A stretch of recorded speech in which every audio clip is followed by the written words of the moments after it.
going on, guys, and welcome back to the Hungry Road. Today we have a treat for you, and what a treat it is. So in 1963, Jeep came out with the Jeep Wagoneer. It had the wood panels and all that kind. You remember what it looked like. But this is the reincarnation for 2021, 2022 and on. This one here is a 2022 Jeep Wagoneer. This is in the Series 2. It comes in 3 different series. So Series 1, which is like the base model. Series 2, like a little bit of a step up. And Series 3, which is another step up. But that's not even as good as they get. You have the entire Grand Wagoneer sort of series. That's Series 1, 2, 3, and then the Obsidian series, which is a 6-figure Jeep. Unheard of. But this is kind of a run-of-the-mill, middle-of-the-road Jeep Series 2 with a few extra options and stuff here. So this one here isn't like a jet black. I believe it's called diamond black. Now, when you're speccing your car, there's only one color that is stock or standard, no extra charge, and that's going to be like a bright white. Every other color is going to be $645 extra, and those colors can be a vaulted gray metallic, this black pearl, silver zenith, velvet red, luxury white, which is kind of like an off-white. So I'm like, if you want a basic car, you know, get the white one, but if you want any other color, you're going to pay a little bit of money for it.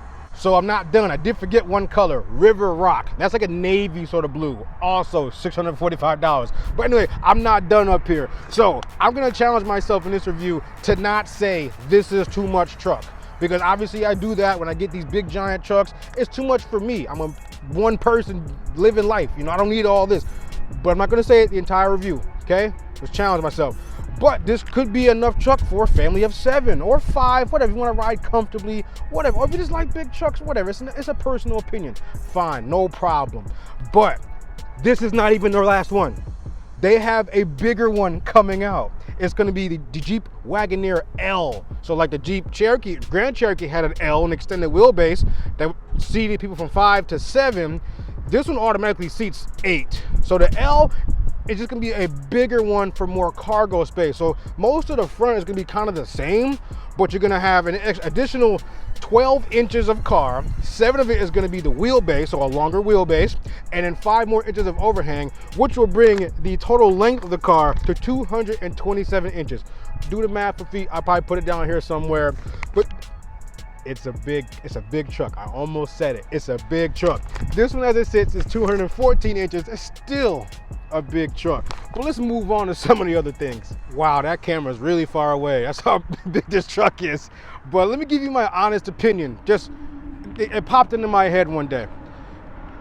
The Jeep Grand Cherokee is a very decent truck all by itself. What do you really need the Wagoneer for? So here's how it comes to me.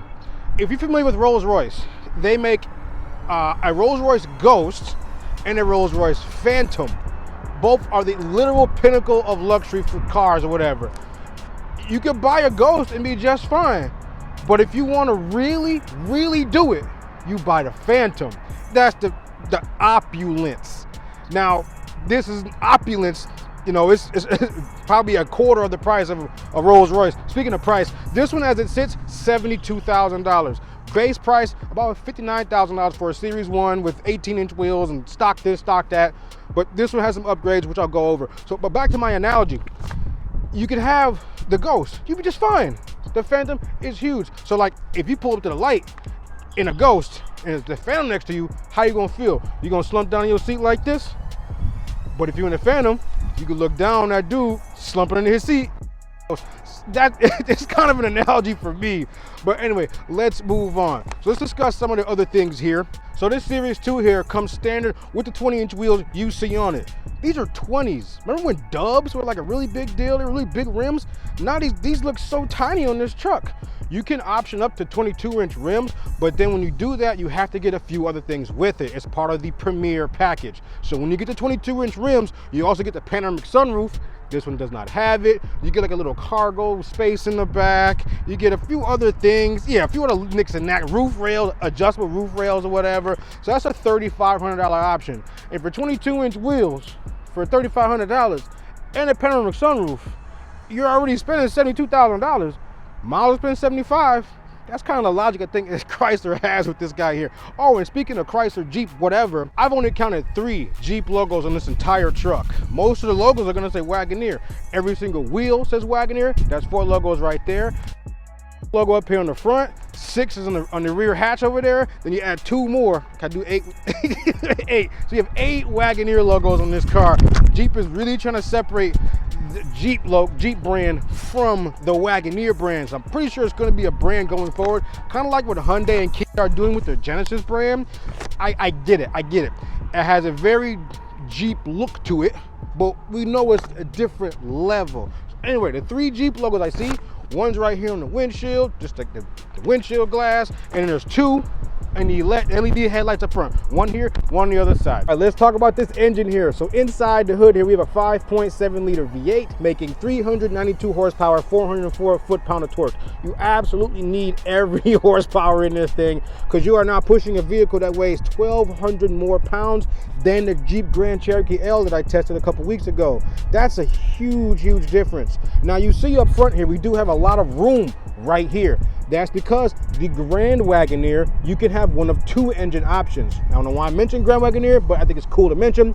You can get this 6.4 liter V8 that I did mention in the Grand Cherokee L video. I was wondering, are they gonna put the Hemis and the V8s in these things? Because I only have the V6 or a Hellcat or whatever. But so you can get the 6.4 liter V8, that makes like 495 horsepower, I believe, or you can get a twin turbo inline 6-cylinder that makes like 515 horsepower, something crazy. I didn't do a lot of studying on those because we're talking about this guy right here. So back to this V8 right here.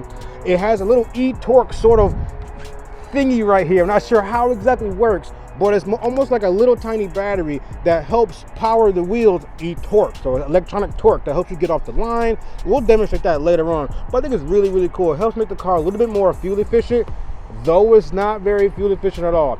15 miles per gallon in the city, 20 miles per gallon on the highway, and my dash is registering about 16.9, 17 miles per gallon combined. So you gotta really pay to play with this thing here if you really, really want this. I'm just gonna lean on the car because it's huge and I can do that. And I know I'm still in the shot. But anyway, so let's discuss the front end styling a little bit here. We do have the nice, very elegant, very opulent Wagoneer logo right across the front hood. That's where you carry your name brand. That's the badge of honor. So when you're pulling up to somewhere, they can read it or they can see it in the rearview mirror, whatever. But that looks nice, beautiful font right there. And we do have the signature 7 slats in the grill to go right across the front from left to right. LED headlights over here, full LED light. These are also fully LED adaptive lights. So when you can have the automatic high beams on. So like when you're driving in like a dark place, the high beams come on automatically. Then when it's a car that go off by themselves, so you're not blinding somebody coming at you. Very, very cool touch there. But let's discuss more of the front end. I mean, this is a beautiful front end. It's just really beefy. That's the word I'm going to use here. It's not necessarily more aggressive than the Cherokee, but it's not more feminine. It's just beefy. It's just bigger. It's more muscular, you know. We also have the adaptive cruise control radar here. Kind of slipped in a little bit right there. Oh, let's not forget these huge grills. You got to feed that big 5.7 V8. And little touches of chrome. Might be just a tad bit too much, like right around here. Like this is black or like a body color. I think I like that a little bit more. It would make the grill stand out a little bit more, but it's fine. They did a good job here. So let's discuss the back end a little bit here. I'm not the biggest fan. I kind of think that Chrysler, whoever, did drop the ball just a little bit. It's not very exciting. It's very straight to the point and a bit bland, in my opinion. They threw some chrome in here to try to make it look cool and a big logo, but whatever.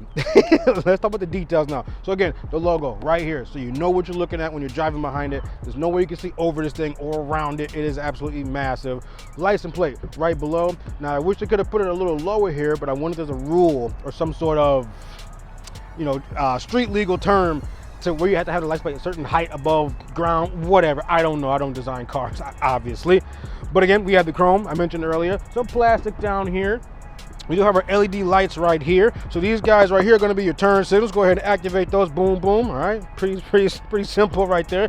The light does wrap all the way around the side right here. Hey, I found some more Jeep logos. There's one here and one over there, so that makes 5, right? All right, I knew there was 5. Moving on.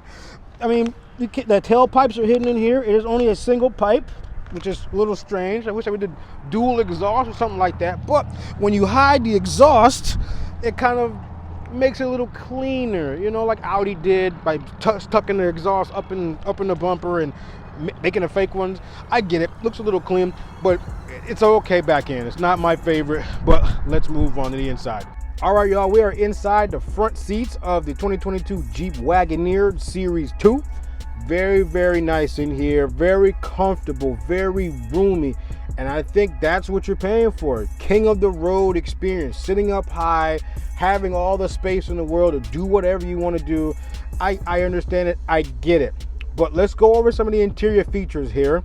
We do have nice wood paneling starting on the left side over there, going all the way, wrapping from the edge of the door all the way through the interior into the other side of the door.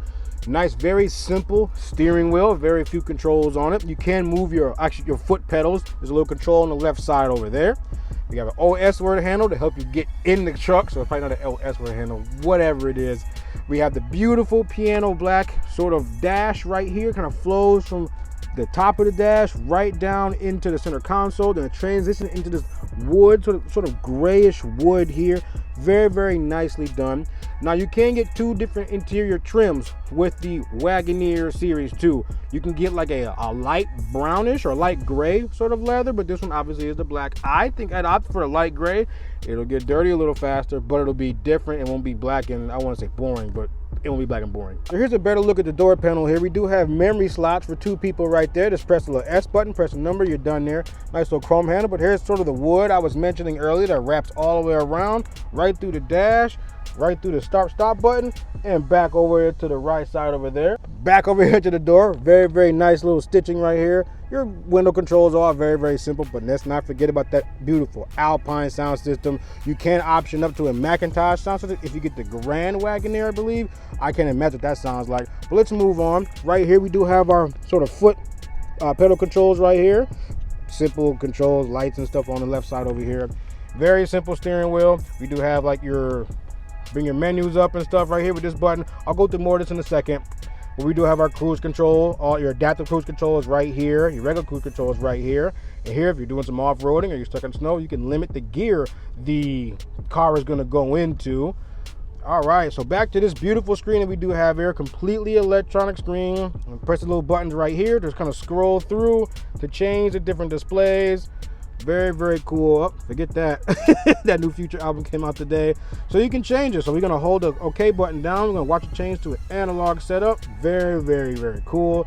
I love it. Got the control off. I mean, yeah, so you can play with this screen as much as you want to, but it's very, very adaptive, and you can just kind of create whatever you want with this screen here. So if I turn the heat on for the heated seats, you press right here on the right side. We do have 3 levels of heated seats, and you can choose which zone. So we zoom in right here. We can see there's a little arrow for the back and for the bottom. So you don't just heat the bottom like most cars. You can heat your back as well. Very, very cool. This is your air conditioned seat, and we do have 3 levels of heated wheel. Go ahead and click that. Boom. I don't know why we need 3 levels, but this is a Minnesota. It's a Minnesota car. I'm sure they all come like that. Anyway, so turn these off and let's move. Leave them on. So back to the screen here. We have our navigation system right here. Very, very cool looking 3-dimensional graphics. Yeah, it's 2D right there. We want 3D though. North, nope, go to 3D. So this is the red I was talking about. I'm not sure what this is, but the screen is fine, I promise you. It just does this weird thing with the camera. And let's move over to vehicle. Again, very responsive screen, very, very smooth. Almost like 120 hertz refresh rate. Very cool. You can set up your own driving profile. All that cool stuff there. And back over here, so we don't have the third row cam or the family cam like we did in the Jeep Grand Cherokee L. Now I'm pretty sure, I'd bet some money that you can get that option in with one of the higher trims. But yep, nothing crazy. But in case you don't want to use the screen for your climate controls, we do have them all down here, hard buttons. Now I made a mistake of doing this earlier. If you want to lower the temperature, you push down. You get to low. If you want to raise temperature, you have to flick up. I was just pressing the right side and the temperature kept going low, but you got to flick up in order for the temperature to go higher. Fun fact. Below that, we do have beautiful piano black trim. Go ahead and press it to open it up. Got a few USBs in here. Let's pull mine out. In there, we do have a USB-C, USB-B, auxiliary port, and a little cigarette lighter or, whatever, 14-volt light. Lots of space in here, but we do also have a wireless charger. Get my sunglasses out of there, and you can see it. So you put your phone in there, it'll charge all by itself. Not a big deal, but a very, very cool thing the other Jeep didn't have. Down here below, look at all this dust that collects down here on this piano black trim. We do have your auto stop start, and this is one of the only cars I will actually leave this on because I'm getting terrible gas mileage. But we do have lane keep assist, traction control, your flashers. You can turn your parking hazards off if you want to. If you're towing something up to, I believe, 7,000 pounds with this car, you can do that, and you can mute your stuff right here. Oh, speaking of mute, if I'm sitting here at the steering wheel, I can get to the volume button over here pretty easy. Look at that one. It's way over there to change the songs and stuff. So instead of having to reach all the way over there, you can do that. Like almost all Chrysler products, you have the buttons in the back here. So you can change your song by going up or play the same song again, going backward, and the volume is on the other side. So come back over here, we do have our different drive modes. We have a sand and mud, snow, auto, and then a sport. I don't know why you would need sport in a truck like this, but just flick it up and down, it'll change. Snow, sand and mud, let's go back down. Auto, and then sport. Yeah, I don't know what's gonna happen in sport mode. We'll try it out on the road though. And of course, like most of these dials, just put your foot on the brake and you turn this. I don't need to do that right now. Let's move back to this guy here. Press it down, folds back. Cup holder, you can put your phone right here. I've been doing it all week. And you can put another one right here. So driver phone, passenger phone, and your drinks all fit right in very, very nicely. Let's move the keys out the way. Oh, we can talk about the keys real quick. No big deal. Flip it upside down. We do have a Wagoneer key. It says Wagoneer on one side. Very, very cool.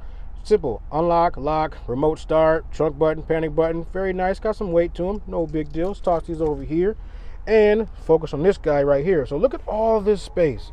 Armrest for me, armrest for the passenger, and we got space for stuff in the middle. Let's pull it back. Look in here. Cool. More USBs. C, B, no big deal. Let's close this back up and then pull a little handle here. Lift up. Now we got all kinds of space in here. We got user manual so far in here. What else is in here? Nothing. So instead of the fam cam, we have the original fam cam. So we're gonna drop this down, reveal our sunglass holder, and if you want to tilt it up just a bit and let it go, it turns into the sort of fam cam, so you can see everybody back there. It's a little different sort of shape than the rear view mirrors. Took the rear view mirror out and then looked up there. You kind of see people a little better. Something I wanted to highlight here, if you go to the terrain menu on your wheel, on your dashboard, it looks kind of cool. So it tells you what sort of whatever you're in, your drive mode you're in. You press the left or right button, you can kind of see the steering angle. That's kind of cool. And then again, you can see like the pitch and the roll. Like, so I'm 1 degree back and 2 degrees off center. I didn't even know that, but that's kind of cool information to have. All right, let's discuss the back seat of the Wagoneer, the second row is what you want to call it. Very nice, very comfortable. This seat is literally as far back as it will go. So, I mean, unless you're riding behind Shaquille O'Neal, this seat would be a little bit more forward. No big deal, but it's very comfortable back here. And you do have room for a third adult right here in the middle. No big deal. We do have our cup holders right here and a place to put your phone. We do have sort of our own HVAC system back here. So we do have dual zone climate control up front, and this would be tri-zone, I guess. So we can change our temperature, you know, change our fan speed, all that cool stuff back here. And then we have your 115 volt house outlet. We have our 12 volt, 14 volt outlet, and we have 2 more USB-Bs, 2 more USB-Cs back here, and a little place right here to, I don't know what you would store here, but you can store something there. Above us, we have our OS word handle. We do have our LED reading light. It's a very uneventful back seat. It's comfortable, and that's the point. Let's go ahead and recline. We can use our little oh, it went forward. Let's go backward. So now we can kind of lounge and relax back here. See, this is very comfortable. I could do this on a road trip. No big deal. Okay, not bad. Very soft, very plush. I like it. So let's discuss the third row seat. I should be able to press this button here on the shoulder and move the seat up, but this one's kind of stuck. I'm not sure what's going on with it. The car is even responding to it, but there's an alternative method to do it. We have down here, we have a little handle. You can press and hold it. As you lean the seat forward, the headrest will fold down. Use your step to get in. You can climb in here just like this. Pretty easy to do that. We can have a seat over here so you can see me. Hope that doesn't make too much noise. Put me in the third row, and I still have space. I'm a 270-pound man after all this hungry road eating. 5'9". I have headroom. I have wiggle room back here. Now I might be brushing knees with somebody in the third row, but it's very nice, very comfortable. I have my own sort of vents back here, cup holder. I mean, I got everything I need. USB ports. I'm in good shape. Now these are not adjustable or anything like that, but yeah, kind of put your head back and relax. Hang your coat up. Boom. What more could you want? This is the ultimate. Not ultimate, but man, 8 people in here going somewhere. It's a good time. And while I have your attention, I can just press the button on the shoulder of this seat and see what happens. The seat slides forward without it folding all the way forward. So someone can just get in a lot easier without having the seat to fall all the way flat. So I'm sure some reckless renter broke that one. All right, let's see how much room we have in the back of the Wagoneer with the third row up. Is there enough room for an air de-weaver? The Jeep Grand Cherokee failed this test. Let's press the button, see if the trunk closes.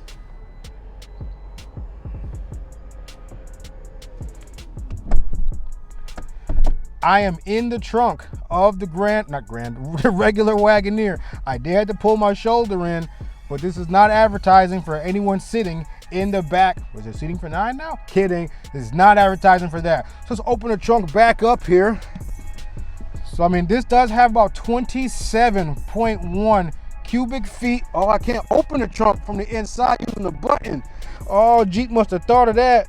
Wait, that means people can't get out if they're inside. So let's open the trunk from the keys here. Press the button twice. Trunk will open up here. Okay, ooh, got some air now.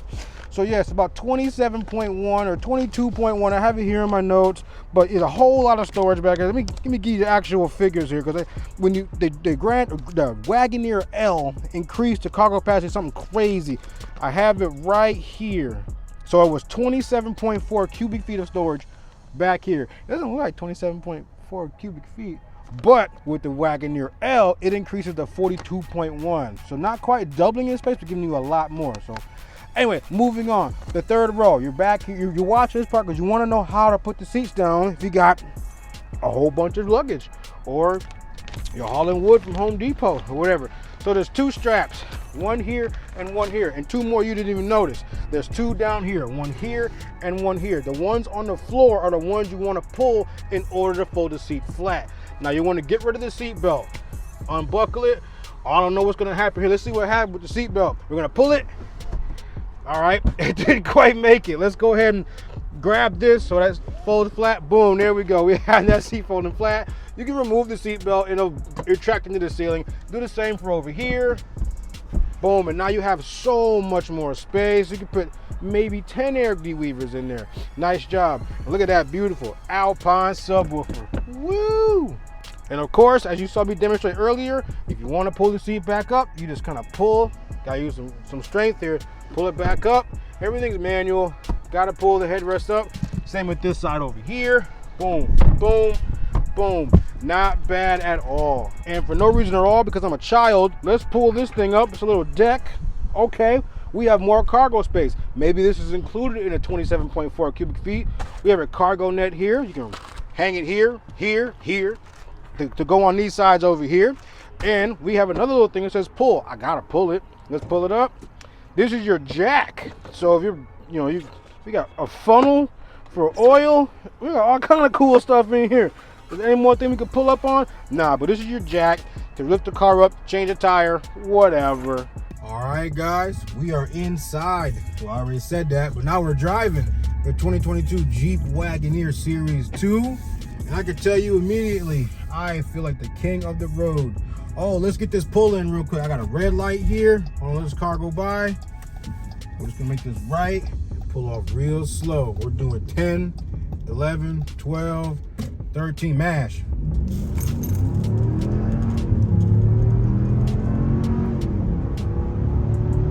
$60. It sounds good though, doesn't it? Hope you can hear it. That 5.7 V8 does do a little roaring. Want to get one exhaust pipe though? That's kind of, you need 2 twice the sound. But I get it. It's supposed to be like a nice chill family car. No, does the Grand Wagoneer have 2 pipes? I have no idea. But they started making Hellcats and sportier versions of this truck. then I'm sure we'll get an extra exhaust pipe. Moving on. The car is very plush. Let's go with that. It's very soft. It doesn't feel extremely boaty, like the old Fleetwoods and big Cadillacs or whatever. The car does feel just a smidge planted. I can remove the steering wheel. We do got some good body roll there, but it drives really well. It's really soft, and I'm actually surprised at how heavy the car is, but how fast I can get going without even realizing how fast or how I got there, really. Seating is very comfortable. Visibility is a little challenge, especially when you have the second and third row headrests up. You can put those down simply by pressing a button. Let's go onto our screen over here. We go to vehicle, and then we slide over to controls, which is the middle setting. And then we see second row headrest fold and third headrest fold. Let's press it. Second row went down, third row. Hey, we're good. Now I can see out the back just a bit better. Also, we're at a stoplight. Stop start is on. As I mentioned before, I am not turning it off because I'm getting terrible gas mileage. About 16.7. Let me check here. We roll through. Go to vehicle info, slide over, averaging 16.8 miles per gallon. I have about a quarter tank left, but I still have 123 miles of range. So do the math. It's got like a 25-gallon tank or something crazy. Lights going. All right, let's pull off here. I'm gonna put it in sport mode later on in the driving portion so I can see what it's like. But very comfortable, very easy driving car. Absolute king of the road feeling. I have all the space in the world. I can do whatever I want in here, and I feel comfortable. I got my armrest. My passenger can have an armrest. I got my armrest on the door. You know how important this one is. And again, like I mentioned in the Jeep video, that little coin pocket, doesn't go all the way through the door handle. So I can just rest here and I can just chill. It's very cool, very chill. Now there's no manual mode for this or anything like that. I don't know why you'd want a manual mode, but I just thought to mention it because the joystick here only goes over the drive and I have no paddles. I only have the buttons on the right side here. Oh, hey guys, look over my shoulder. You're gonna see a Ferrari 360. Let's see if you can hear it. Did you see it? Did you see it? Yeah, it's classic Ferrari right there. 1999 to 2003, the Ferrari 360 Modena. They were about 60 grand at one point. They're probably up now due to the wild market. But yeah, man, that was a cool little find. You never know what you're gonna see out here in Minnesota. So as I'm driving this, I'm trying to think of the competitors for the Wagoneer. Because what comes to my mind, maybe a Cadillac Escalade? Because the Escalades now are six-figure trucks easily. So that'd be more of a Grand Wagoneer competitor. But what about like some of the other GM's trucks, like the Yukon or the GMC Yukon, then there's a Chevrolet Tahoe. Those are all three-row seating trucks. But wouldn't that be the same space that the Jeep Cherokee, the Grand Cherokee is competing in? The Wagoneer feels in a weird space, Why did Jeep make this? Why did they really want to come out and make the Wagoneer and the Grand Wagoneer? Like, why'd you want to resurrect that model, that brand or whatever? And I think they're just really trying to set themselves apart as a luxury brand. Because Chrysler, they're not really doing much these days. They got the Pacifica and like the 300. That's probably dead now. So what else does Chrysler make? So I feel like maybe Chrysler's going to be going by the wayside, and then Jeep is going to kind of step up into the truck market, and then like the Wagoneer is going to be like the luxury truck. Does that make sense? I mean, you can option up a Grand Cherokee to like the Summit level or Summit Reserve level. Now you're paying 70 grand, but like this one I'm sitting in here starts at like 72 grand, and they go up to six figures. So I'm very curious. I do think it's going to compete in the luxury truck sort of segment, but it is a lot of truck. And it takes a certain kind of person to handle it. And I'm sure whoever buys it knows what they're getting themselves into. I hope, for sure. All right, guys, let's put this thing in sport mode and see if it stiffens up the suspension or makes the shifts faster or anything like that. So I am coming to a bit of a red light here. Oh, I didn't want to mention how touchy the brakes are. Like when I put my foot on the brake, like the car like lurches forward. I wonder if it's trying to regen that battery or e-torque or whatever that thing is. But yeah, these brakes are pretty touchy, so I've been doing a lot of this lately. All right, we got a little bit of we gotta wait for the red light. I'll give me a green light and then we'll take off. My time to shine, guys. So we're pulling out. We're doing 5, 6, 7, 8, 9, 10. Let's mash it.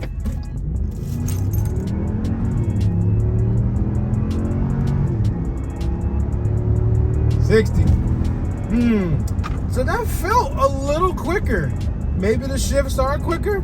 Maybe the suspension's a little stiffer to keep it planted to the ground when it shifts. It doesn't rock. Very interesting. But I'm sure I probably blew a gallon of gas just by doing that. But I do also love how configurable the gauge is here. So in my top left corner, I can configure it to see how many mpg I'm getting right now. 19, 20, 21. And that's about as good as it's probably gonna get.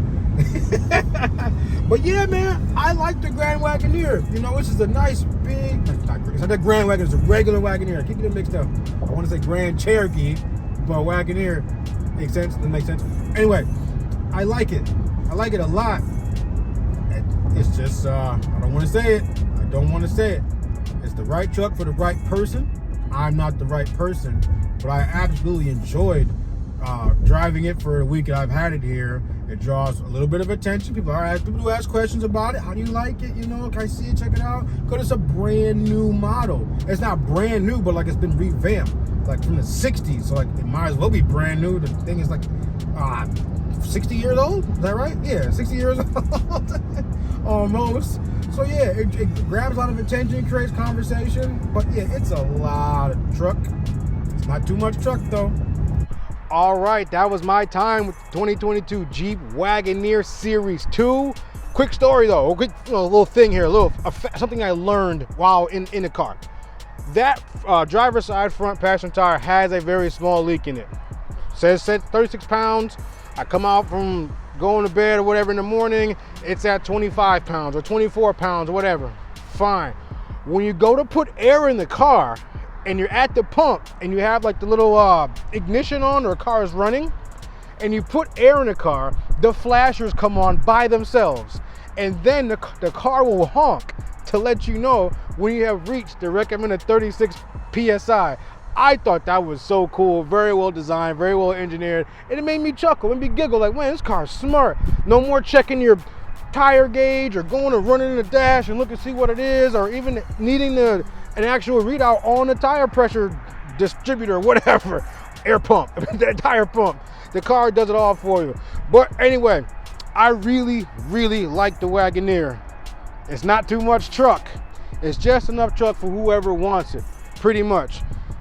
It's not for me, and that's okay. But it has a lot of opulence, elegance. I'm actually very excited to hopefully get a chance to check out a Grand Wagoneer that has the 4 screens and all that stuff. And yeah, how much better can you get? You see what I'm saying? Again, the Rolls-Royce Phantom versus the Rolls-Royce Ghost. Anyway, that's my time. Thank you guys for watching. Please subscribe, like the video, share with your friends looking for a Wagoneer and need a review. Help me out, check me out, check out some of my other videos, browse the channel. I appreciate it. Thank you.